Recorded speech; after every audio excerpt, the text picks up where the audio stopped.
একটা গাছে তো সর্বোচ্চ কতটুক রস হয় এই ঠিলের মধ্যে? দাদা দেখা যাচ্ছে একটা ঠিলে একটা ভালো গাছ হলে একটা পুড়ে যায়।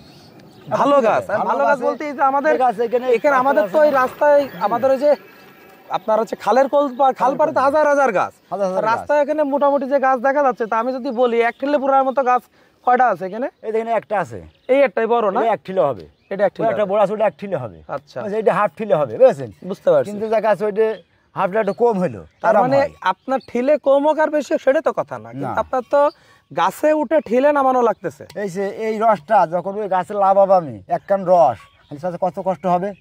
আমি তো ওই চিন্তা, কত কষ্ট হবে কাকা, রাত্রে ব্যথা করবে আজকে, বুঝছেন? অলরেডি ব্যথা হয়ে গেছে এখানে, ব্যথা হবে তো। আপনাদের রাত্রে বেলায় গা গতর ব্যথা করে না? ওরে বাবু রাত্রি শুয়ে উইবিস করতে হয়, কাঁচরাতে হয়, কাঁচরায়। তোমার চাষি বলে যে কাঁচরাছে কেন?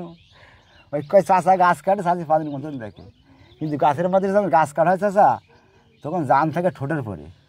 এই যে ওই গাছের যদি বাইচান্স পড়ে যায়, সেও এক বিপদ, ছেলেপিলাটা আঁকে থাকবে, কত কষ্ট চাষা।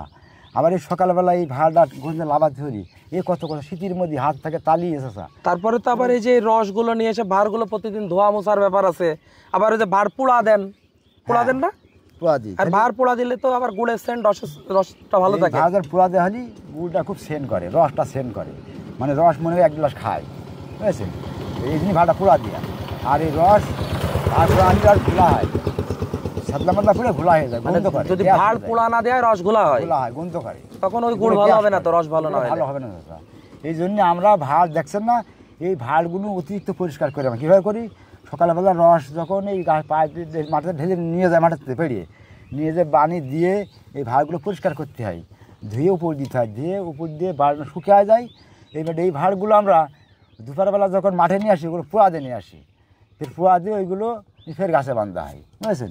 এই জন্য ভাড়ার রস খুব পরিষ্কার হয়, পরিষ্কার হতে মানুষ খাবে না। তার মানে ভালো গুড় করতে গেলে কত কষ্ট না, এই ভাড় পোড়াও, ভাড় দৌ, হ্যাঁ, কত রকম কাজ। একটা কথা শোনেন, এই যে ভাড় যারা পোড়া দেয় না, শোনেন খালি আমরা ভাই এরকম সামনে যে অরিজিনাল গুড় তৈরি করবো, আর এই যে মানুষ যারা পোড়া দেয় না, আজকে বিন্দু কাজ খুঁজলো, ওই চিনি দিলে, এটা দিলে, সেটা দিলে, দিয়ে বেসে ওখানে ঘোলা হলেও সমস্যা নাই। আপনার হচ্ছে চিনি দিলে সমস্যা হয় না, বেশিটা যায় ভস করে। এই জন্যই ওরা আপনার হচ্ছে ভালো মন্দ নেই ওর কাছে। বীজ না উঠলে কি হয়?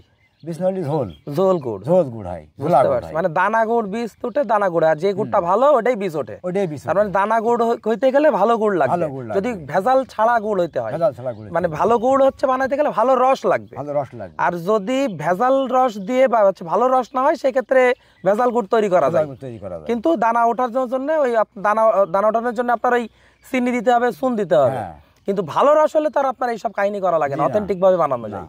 এই জন্য আমরা এই প্রজেক্টটা করেছি, এই যে ভালো রসের গুড় আমরা খালি জিরেন রস জ্বালাবো, এটা দোকাট দেবো না, ওলা দেবো না, সলিড রস জ্বালিয়ে আমরা গুড় বানিয়ে। দোকাট আর ওলা কি, যে মানুষ তো বুঝবে না, বুঝেন? দোকাট, এক কাঠ, জিরেন, শোনেন জিরেন রস কোনটা আমরা যেটা দিয়ে বানাবো গুড়, সেটা হলো জিরেন রস। আজকে কাটছি, এটা সকালে খুলবো, এটা হচ্ছে আপনার একদম পিওর রস, 1 নম্বর। হ্যাঁ, ওই সকালে যে ভাটা বানবো জিরেন রস, হ্যাঁ, সকালে যেটা বানবো, ফের এইটা যখন খুলে ফের সকালে বানবো, ওইটা হচ্ছে উলা রস, ওইটা বিকালে খুললাম, ওইটা উলা হয়ে গেল।